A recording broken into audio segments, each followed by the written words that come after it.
Cosas en tiempos de miedo, en tiempos de incertidumbre, la gente busca guías y Daniel Javif es precisamente una de estas guías. Es una de estas personas que no tiene miedo de decir lo que piensa, que es muy claro en sus ideas, que es muy valiente y que muchas veces nos ayuda a vivir mejor. Esa es la realidad. Daniel, gracias por estar aquí. A ti, querido. Gracias. Un gustazo verte. Nos vemos cada 6 meses, cada año, ¿no? Eso es cierto, eso es cierto. Pero ahora te veo muy bien. Estoy contento porque yo creo que la independencia te ayuda muchísimo, ¿no?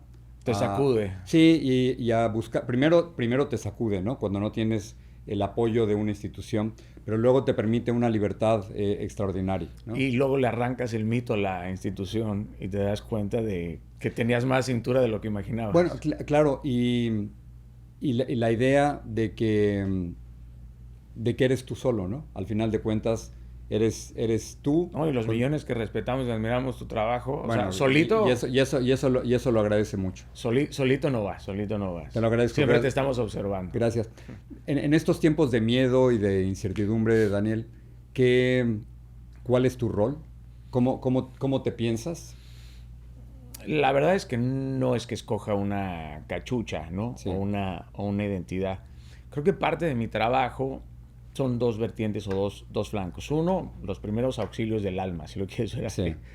Y luego el otro sería ayudarte a reconocer, a no perder el punto de partida, el horizonte. ¿Por qué? Porque estamos rodeados de infiernos terrenales. Uh-huh. Pero eso es un pedazo de la realidad nada más. Y cuando vivimos tan rodeados de estas tragedias, pues el ojo se entrena para observar nada más las tragedias y pierde su capacidad de descubrir la belleza, digamos, ¿no? La flor en la grieta. Entonces creo que también parte de mi trabajo es recordarte que no todo está jodido. Porque así parece, ¿eh? Parece que estamos Sí. en épocas muy duras. Sí. El asesinato de Charlie Kirk en los Estados Unidos, violencia política en todos lados. Irina, los niños, Culiacán, Venezuela, Nicaragua. Ucrania, Gaza. Gaza.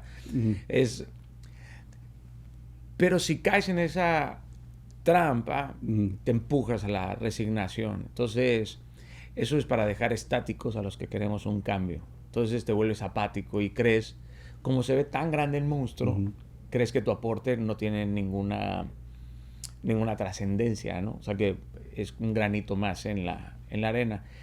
Pero creo que mi trabajo es mantenerme resistiendo a eso. Y sobre todo construir espacios neutros en donde las ideas puedan debatir y los corazones se puedan unir. Tú sabes lo fácil que es unir a la gente en contra de algo. Claro. Es mucho más fácil que reunir y unir a la gente en contra de algo, a favor de algo bueno. Entonces creo que parte de mi trabajo es eso. O sea, ya hay conciertos todos los días, hay shows todos los días. Creo que esto es un lugar para que las familias, los jóvenes... Tus conferencias. Sí, querido. Sí, yo creo que más que una conferencia, es como una convocatoria para aquellos que, no únicamente para aquellos que viven una resignación o porque estén pasando por un derrumbe, sino para aquellos también que quieran como anticiparse ante el mundo que nos espera, ¿no? Que es bastante voraz. O sea que si yo te voy a escuchar, ¿qué oigo? Siempre está cambiando, porque tú sabes que el público activa, ¿no? Muchas veces el diálogo. Sobre todo en mis conferencias hay mucho debate. Tu nueva conferencia se llama Ascender. Ascender, así es. Que en realidad es algo paradójico, porque tiene que ver con el derrumbe, tiene que ver la manera en la que uno se rearma. Tú te estás rearmando. Claro, reinventando. Te estás reinventando. Cuesta. Claro. Hay que dejar hay que dejar una piel atrás y empezar con una nueva. ¿Cuándo has visto un tibio hacer historia, Jorge? Claro, es cierto. Nunca. Yo digo que esta no es una profesión para silenciosos y la tuya tampoco, ¿no? No, en lo absoluto. Pero ahora que te estás rearmando, no podrás mentir, te sobran piezas. Claro. Porque ya eres otra cosa. Sí. O sea, no puedes seguir utilizando las mismas cosas que utilizabas antes. Y la vanguardia cuesta. O sea, desmantelar a un personaje que se había apoltronado, digamos, en un trono de sus talentos. Sí. Entonces, salirte de ahí, colocarte en otro espacio, la incertidumbre suele sacar lo mejor de nuestros talentos. Y creo que tú ahora que lo estás viviendo, que me parece extraordinario, hay quienes se aferran a esa tranquilidad y se pierden grandes momentos, ¿no? La falta de coraje, la falta de valentía te hace perderte grandes cosas en la vida. ¿Puedo preguntarte de la violencia política en los Estados Unidos? Por supuesto. Eso es un miedo real. O sea, los niños en las escuelas tienen miedo de que llegue un francotirador o un tirador Y hacen bien en tener miedo. Claro, y los matan. O sea, son miedos reales, la violencia política es real, los ataques a la democracia son reales. Ante estos miedos reales, no aparentes, sino reales, ¿qué haces? Mira, hay una minería de ese terror y de ese miedo, porque hay una agenda, por supuesto, para colonizar la mente, ¿no? En esa psicosis, en esa división, ¿no? Hay dividendos de esto. Dice explotar el miedo. Pero por supuesto, pero sí es... Y de ambas partes. Yo aquí veo demócratas y republicanos atacándose unos a otros, culpándose unos a otros. Por supuesto, pero mientras que hacen eso, siguen manejando este país como si fuera una hacienda personal. Eso es una realidad. Nosotros tenemos algo muy paradójico, sobre todo los latinos. Nos da miedo esto, que nos asalten, que nos roben, pero luego ponemos a esos asaltantes en las sillas presidenciales. Claro. Entonces, ¿qué hacemos ante esos miedos? Educar y preparar. Ahora, pues no puedes educar a nadie si tienes un tigre delante de ti. O sea, nadie te va a decir, confróntalo. Claro. No, quédate quieto. O sea, reconocer el miedo. Hay que reconocer el miedo. Y esta realidad es bastante caótica. Okay, reconoces el miedo y luego, ¿qué haces, Dani? Luego lo enfrentas. Prepararte. Tienes que conocer el miedo. El conocimiento te ayuda a anticiparte, por supuesto, también, o te ayuda a manejar mejor las tragedias. O sea, la esperanza no puede ser nada más una estrategia. Claro. O sea, tienes que entender y tienes que estar preparado y tienes que tener las herramientas suficientes. Ahora, pero ¿cómo preparas a un niño contra otro chamaquito que aparece con un arma? ¿O cómo preparas a Irina antes de subirse a ese camión y ser apuñalada en el cuello? O sea, te refieres, por supuesto, a lo que ocurrió en el metro de Nueva York. Por supuesto, es absurdo. Que estaba sentada en el metro y detrás salió un hombre y la acuchilló. Así es. Claro. Es que es absurdo. O sea, lo que estamos viviendo es algo dantesco, pero no tiene descripción. O sea, no hay un eufemismo como para catalogar lo que estamos viendo. O sea, parece de verdad el noveno aro de Dante, ¿no? O sea, eso es un infierno. Pero una vez más, el estado putrefacto del corazón es la verdad de las cosas. Ahí es en donde se gesta todo, Jorge. De ahí proviene, ¿no? Y luego esta enorme división, esta incapacidad de ser sensible al dolor del otro. No hay nada de empatía, no nos conectamos. No. Yo no sé si los celulares forman parte de eso, ¿no? Que nos están llevando a grupos cada vez más extremos y no podemos salir de ese algoritmo. Sí, de hecho, ayunar de esto es un acto subversivo y necesario. ¿Cómo manejas tú eso? Yo estoy tratando de... Primero bloqueaba gente, pero estoy tratando de pasar horas del día sin scrollear, ¿no? Yo creo que hay que tomarlo como lo que es, como una herramienta. Claro. Pero todo lo que cabe aquí adentro no es real. No, en la mitad de las cosas o más son mentiras, ¿no? Y más ahora, por supuesto. Y lo fácil que es engañarte, ¿no? ¿Qué haces tú? ¿Duermes con tu celular? No. Lo puedes poner a un lado. De hecho, lo pongo completamente a un lado. Mira, yo soy alguien que no ve stories, que consume muy poquito contenido. A propósito. ¿Verdad? Sí. Lo que pasa... Pero tienes, a ver... Es que para pensar necesitas tiempo. 30 millones de seguidores en redes sociales, más de 1 billón de vistas. No sé si en inglés o en español, pero es un montón de... Es que si no contemplo cómo escribo... Claro. O sea, si yo estoy metido aquí todo el día, me estoy comparando con otros, y si me comparo con otros me deformo, entonces me voy a empezar a parecer a ti, voy a querer lo que tú quieres, voy a creer que tu vida es mejor que la mía, voy a volver a ver, entonces me voy a empezar a valorar por lo que produzco, y si no produzco lo que el otro produce, entonces empieza una angustiosa obsesión por vencer al competidor, entonces ya empiezo a ver adversarios por todos lados. O sea, y aparte, pues premia el algoritmo. O sea, ChatGPT es peligrosísimo, me explico. Porque todo el día, excelente idea, maravilloso. Tus compañeros, qué joya de pensar. No, brother, o sea, no hay nadie ahora que te diga, estás equivocado. Esto es una estupidez. Lo que tú estás solicitando, esto es una estupidez. Entonces, es exhortar esta soledad, ¿no? También, o esta desolación. ¿Puedo preguntarle los trucos al mago? Déjame hablar de algo muy, muy concreto. Uno de los principales temores de la gente es hablar en público. Pero ciertamente no es tu temor, o si es tu temor, lo has manejado y lo sigues manejando de forma maravillosa. Estaba viendo tus cifras. Has estado en más de 500 conferencias en 30 países. ¿Vas a hacer tu primer estadio? Ya lo hicimos, sí. ¿Y cómo fue eso? Increíble. En México... O sea, Bad Bunny y tú. No, hombre, hay enormes... Yo les perreo, pero la mente. ¿Cómo fue eso? Bueno, 20, no sé si fueron 23,000 personas o más. Sí. Fue un evento en Colombia. No Sí. fui únicamente yo, pero yo era el único speaker. ¿Cómo se siente eso? Sí. ¿Sabes qué es? No es que no me la crea, Sí. pero mi madre me enseñó a saber que no soy mis éxitos. O sea, duró 40 minutos de eso. Hombre, es una eternidad. Y cuando bajas de ahí dices, lo que sigue, lo disfruto, lo agradezco, hice lo diligente y si me equivoqué, next.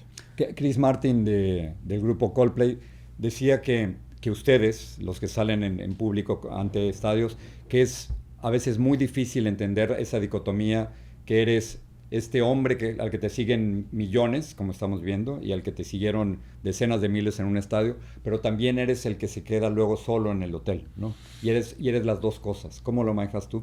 En mi caso no es así. La verdad es que yo primero construí un hogar, sí, y esa es mi trinchera. O sea, tengo la fortuna de viajar con mi esposa. Ahí. Sí, porque paso todo el tiempo con mi esposa y con mi equipo. Y claro, uno tiene que tener un espacio seguro en donde poder ser absolutamente vulnerable, ¿no? Sí, llegar y si estar... no es muy fuerte bajarte de un... Hay que tenerle mucho miedo a los aplausos, Jorge. Más miedo que a las críticas, de verdad. Porque esas vainas te dejan sordo. ¿Cuál es el de la gente que nos está escuchando? ¿Hay algún truco para hablar en público? Comunicar es una ciencia. Y lo haces tú maravillosamente. Pero conmover es un arte. Son dos cosas diferentes. Para la gente que tiene miedo de hablar en público, ¿qué recomiendas? No, lo que pasa es que les importa más el qué dirá la gente que el qué dirán ellos. O sea, que hay que llevar un mensaje. No, hay que ser auténtico. O sea... La autenticidad gana, querido. El Daniel que yo veo en el escenario es este mismo Daniel. Por supuesto, imagínate, si no la piel ya me apretaría. Claro, no aguantarías, ¿no? Imagínate. Te hubieras reventado el corazón. Pero ¿no? por supuesto, imagínate verte al espejo y no reconocerte y ver que todo el tiempo eres un personaje. Yo creo que esa es la gran trampa, ¿no? Haber desarrollado un personaje y presentar a este producto y cuando regresas te ves al espejo y no te puedes soportar la mirada. No hay personaje ahí. En lo absoluto, Jorge. Te puedo decir con mucho orgullo que soy muy, pero muy similar arriba y abajo del escenario. El volumen hay que proyectar la voz de otra forma. Lo que pasa es que los ritmos, o sea, cuando tú estás en un espacio tetradimensional, porque esa es la verdad de las cosas, uno aprende a tejer y tienes que... Yo utilizo 10, 15 minutos del inicio de una conferencia para entender y leer, y te haces tan ágil. Dices tu audiencia. Sí, por supuesto. Si están bien, si hay un problema social. Sí. ¿Qué cae en una trampa un comunicador? Se enfoca con aquel que se distrajo con el celular, hizo una cara y entonces dudas de ti. Claro. Uy, no la está disfrutando. Y olvidas a las 3,000 personas por alguien que no lo está disfrutando. Hay gente que aunque esté en el concierto de Coldplay, está en su celular o se la pasa comiendo papitas afuera. He escuchado muchos artistas que están hartos de que la gente los esté grabando, pero bueno, esa es la realidad. Ya. Bueno, y a ti te están grabando todo el tiempo también. Todo el tiempo, todo el tiempo. Y siempre están esperando a verme caer. Ya. O sea, hay un morbo, que la gente tiene más morbo por tus fracasos que por tus victorias. Eso es una realidad. Bueno, y seguramente alguna vez te equivocas también, ¿no?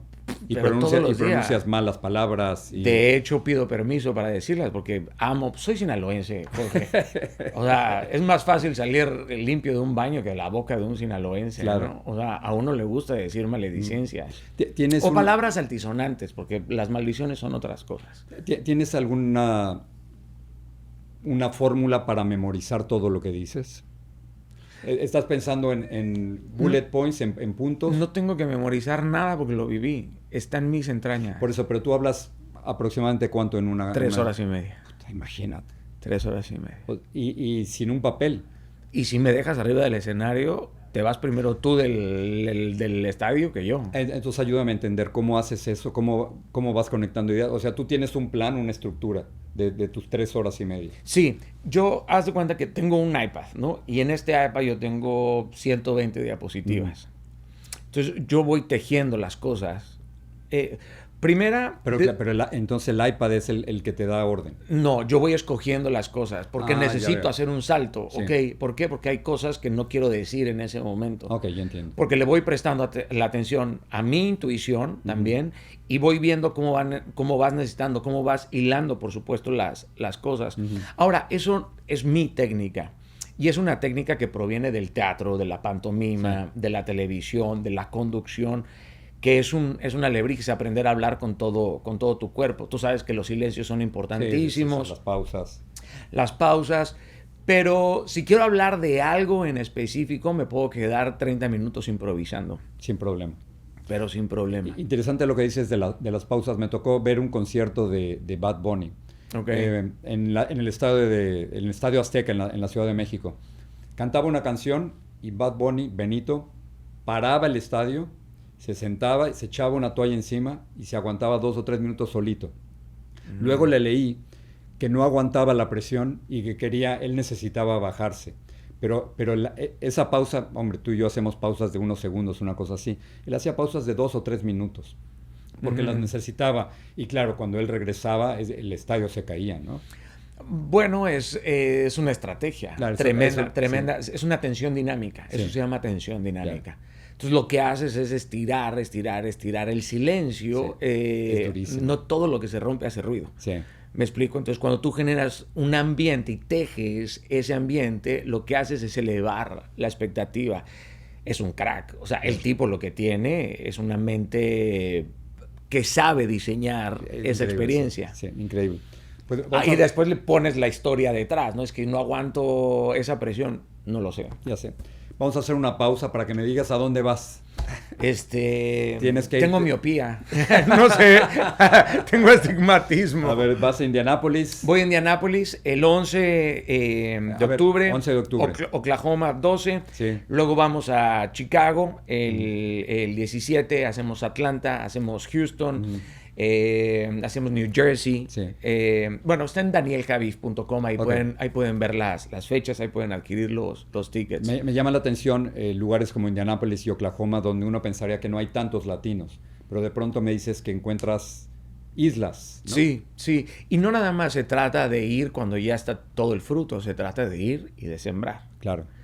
O sea, eso es. Yo me he recorrido Iberoamérica, por eso tengo la capacidad de tener el pulso de Ibagué, de Tunja, de Valledupar, de 25 ciudades diferentes en México, 20 en Perú, otras 8 en Dominicana. O sea, uno tiene que ir entendiendo. Si lo que quieres es recoger en realidad el pulso de lo que está sucediendo, pues la realidad de Miami no es la de Tulsa. Claro. ¿Qué haces? Te estoy alargando mucho, pero... No, tranquilo, que vine a platicar contigo. Te robo 3 minutos más. De todos estos lugares que has estado en América Latina, en Estados Unidos, ¿has encontrado algunas tendencias, algunos trends? ¿Qué estás tú viendo que no ven los políticos? Claro, porque aunque no quieras, se adhiere lo que sucede en la zona geográfica. O sea, la cultura pues impacta, por supuesto, en tu contexto diario. Por ejemplo, Los Ángeles, esta última vez que fui... ¿Después de las redadas o antes? Sí, justo en las redadas. A mí me tocaron las redadas. De hecho, avisaron y nosotros decidimos no cancelar. La verdad fue un poco una imprudencia en su momento. Hoy ya todo está mucho más tranquilo, no hay miedo alguno. Pero se sentía tétrico. Era tétrico. Los rostros... ¿Y no pudiste levantar la audiencia? No, fue bellísimo. ¿Ah, sí? No, al contrario, cuando tú te vuelves frío, un solo toque y eso se quiebra. Claro, el corazón está listo para por que lo por toquen, supuesto, ¿no? pero fue muy fuerte. Fue muy fuerte porque los rostros eran de agonía y de desahogo. Claro, por las redadas, por la persecución, y me violencia. costó en el corazón porque era ver, la mayoría, por supuesto, eran mexicanos. Y yo doy un mensaje muy claro también para los inmigrantes, ¿no? Porque es muy fuerte ganarte la vida en 2 idiomas, ¿no? Claro. ¿No? Y con una mandar dinero a México y con la otra sostenerte aquí, eso es algo muy, muy, muy, muy, muy fuerte, ¿no? Y que tu propio acento se convierta en una bacteria, ¿no? Que que tú seas la noticia de los periódicos. Ya, O sea, es feo. Sí. Eso es muy angustioso, ¿no? Y a comparación, por ejemplo, de New Jersey, ¿no? O sea, sientes la diferencia, que era como más, pues sí está pasando este problema. Pero no es conmigo. Pero no es conmigo, man. Claro. ¿No? Ay, yo vengo aquí a echarle bolas, a gozármela. Entonces son dos realidades muy transversal, por supuesto, ¿no? What happens in your brain when you switch from Spanish to English? A mí me cuesta mucho trabajo hablar el inglés No me porque digas. sí, Igual a mí, ¿eh? me cuesta mucho trabajo. Lo puedo entender a la velocidad que tú lo hables, pero en el momento en que quiero decir las cosas, como yo soy muy cinematográfico para hablar. Entonces yo hablo en imágenes porque como de chamaquito me costaba trabajo hablar. Sí. La pantomima es la que me lleva a ser así Creo que nunca me habías contado eso. Sí, soy circense. Por eso soy tan circense. Por eso la forma en la que yo hablo es porque aprendí de Marcel Marceau. Ah, sí, maravilloso. Entonces, la pantomima es el arte que me lleva al teatro. Y el teatro me hace este vocabulario, ¿no? Chekhov, Dostoyevsky, Margarit Yourcenar. Sí. Todo eso se te va colocando en la lengua, ¿no?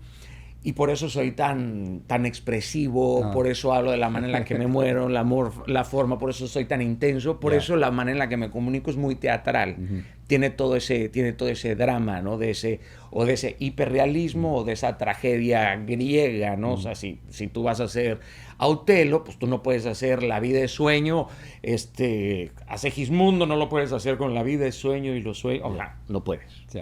Perfecto, sí. Pero si quiero hacer en inglés, no puedo pensar esas imágenes en inglés. Ya. O sea, me cuesta mucho trabajo. Y me han invitado. Hice 2 libros en inglés, Sí. Inquebrantables, The Unbreakables, y hice Roar. Ruge. Ajá, que salieron los 2. Más de 1 millón de copias. Sí, señor. Oye, felicidades. Muchas gracias. Es un tremendo éxito. Muchas gracias. Ahí viene mi 4º libro, que estoy haciéndolo con mi esposa. ¿Ya tenemos título o no? El amor no se ruega. Wow. Eso es, se riega. Ese es el título.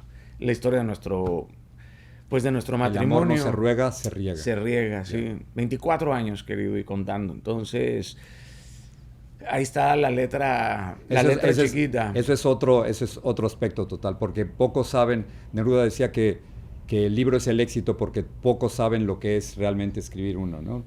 Y yo sufro, man. Yo sufro mucho, Jorge. Sí, yo sufro. Y si lo dictas o si lo dictan, no será más. No puedo. No, tiene que salir de la computadora. No puedo. Y me los tienen que arrancar aparte. O sea. Sí, además, ¿a qué hora, no? No, llevo 1 mes y medio con una persecución de la editora. Pero de verdad una persecución. Bueno, la solución... Lo siento, no está. Pero la solución está a veces en poderlo dictar o tener a alguien que se lo cuentas y te lo escribe y luego lo corriges. Claro, pero hay cosas que son tan personales que tienes que decidir tú si las escribes o las sientes. Sí. O sea, yo tengo que encontrar las palabras y luego tengo que cambiar una palabra porque esa palabra no logra comunicar lo que yo... Y nadie puede imitar mi voz. Sí. O sea, aunque tú le digas a ChatGPT, escribe como Daniel Javi, le va a poner querido, carajo y coño. Claro. Pero eso no soy yo. Exacto. Entonces yo necesito tejer eso que está ahí. Y más si estoy hablando de mi matrimonio. O sea, yo no le puedo contar a otra persona. Claro, y luego coincidir esas dos voces, unir esas dos voces. Yo lo estoy haciendo con mi hija ahora en un podcast y tiene su misterio, ¿eh?